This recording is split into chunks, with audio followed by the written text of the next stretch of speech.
Have you ever been hatfished? Well, maybe if you've been on a dating app, you have. What does hatfished mean? This apparently, by technical definition, is when somebody wears a hat to your date to hide the fact that they are balding. There's an episode of Curb Your Enthusiasm about that where Larry David meets a woman at a coffee shop and he has a hat on. And then when he goes to pick her up, he doesn't have his hat on. And she's like, "You had a hat on. I didn't know you were bald." Oh. He hatfished her. Yeah. Oh, man. But if dudes are out there playing the hatfish game, they need to just go to hair club like you did. Yeah, I look, there's something that you can do. And look, I think some guys, they just choose to wear hats. That's how they, take care of the situation. They don't have the hair. Because look, if you've got the Dr. Phil kind of look where your hair kind of looks like the toilet seat, then if you put a hat on, it looks like you could have hair. And sometimes, too, some people, they will shave their head because they're going, "I don't want the Dr. Phil." But their hair that they still have is still thick and dark, and you can still see the doctor. You can. Even though you almost bick it off, right. It's still kind of fighting through to get there. It's almost like they get a 5 o'clock shadow. By the end of the day, you can see the outline starting to grow through. You got really dark hair. Bruce Willis did that, though, where he kind of started shaving his head, and he had a little bit of the Dr. Phil going on, and I think he played it off. Yeah, and look, there are some guys that, hey, that's a great thing. If you have a strong facial structure and you're starting to lose your hair, you're like, who cares? Yeah, Take it all if off. you have Bruce Willis money, it doesn't really matter. It doesn't matter. Yeah, you're right. Yeah. See, I am unfortunate. I used to shave my head, and I have divots in the back of my skin. I look like those puppies that have that wrinkly skin? Yes. I have that in the back. You're a Shar-Pei puppy? In the back of my head, I got a little Shar-Pei going on. Oh, you do? So, Okay. Good boy. Yeah. Yeah, well, that's part of dating, though, I guess. You go out with somebody and there's some kind of revelations that happen. Sometimes they're good. Other times, like, okay, no, not going to be happening again. So I'm just kind of curious, especially if you have one of those kind of dates this weekend, what is the most shocking confession you have ever heard on a date?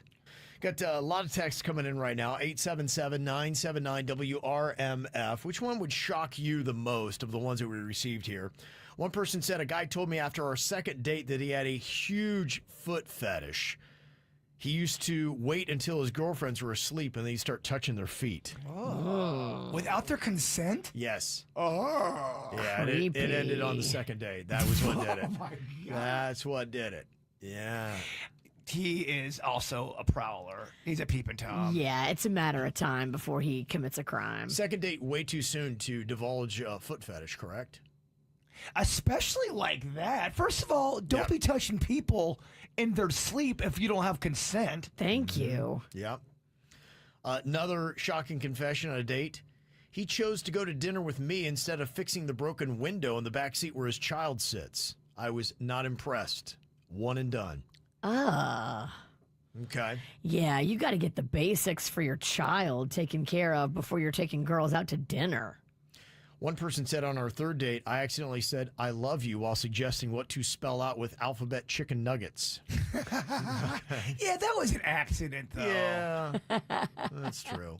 At least you didn't get arrested on a first date. That's like what you had. Yeah. Mm-hmm.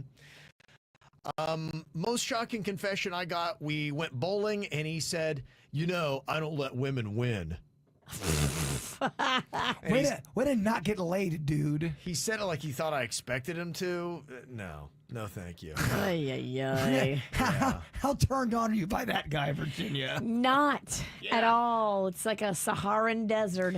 Cool, let's take bowling so super seriously. Mm-hmm.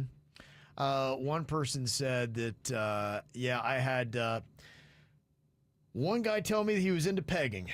Oh. This is on the first date? Date one. Oh. Date one, and he was hoping that we could try it out that night. No, sir. That night? No, That sir. night. That's kind of a lot, right? We can't. Night one? We're not going to be going there. Yeah. It kind of felt like a lot. This is before or after appetizers?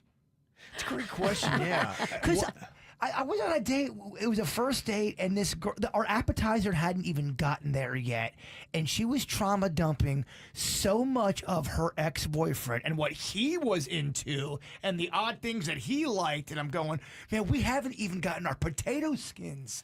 Yeah, if you're bringing up your ex-boyfriend or ex-girlfriend at all on the first 4 or 5 dates, you're doing it wrong. Especially if we're talking about bedroom moves. It was something along those lines, and it wasn't your average type of thing to hear. Okay. She needs to get it together.